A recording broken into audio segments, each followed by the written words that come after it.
दरम्यान मुंबई आणि महाराष्ट्रामधून मुली आणि महिला या गायब होत आहेत. सरकार काय करतंय असा सवाल संजय राऊत यांनी विचारला. तर मुंबईमधून 36 दिवसांमध्ये 82 मुलं गायब झाल्याची माहिती सचिन अहिर यांनी विधान परिषदेमध्ये दिली आहे.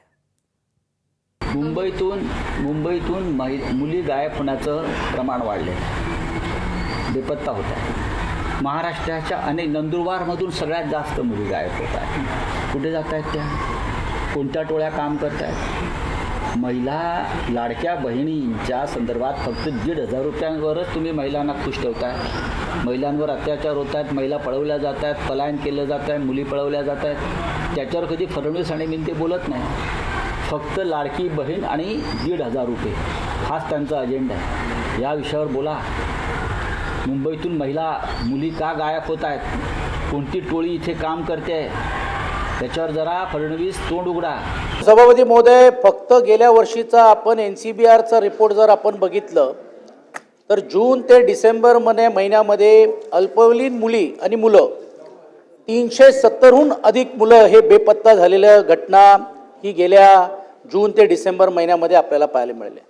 सभापती महोदय, फक्त मुंबई शहरामध्ये अवघ्या 36 दिवसामध्ये चित्राताई अवघ्या 36 दिवसामध्ये गेल्या 82 मुले आणि मुली हे बेपत्ता झालेलं आपल्याला पाहायला मिळालेले.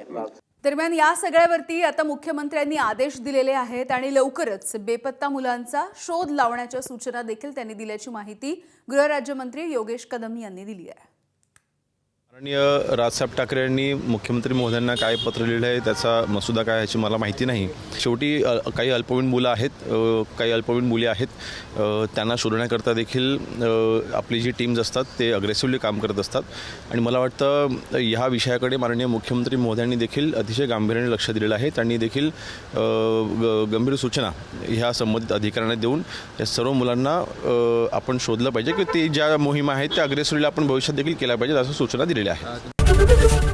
ABP माझा, उघडा डोळे बघा नीट.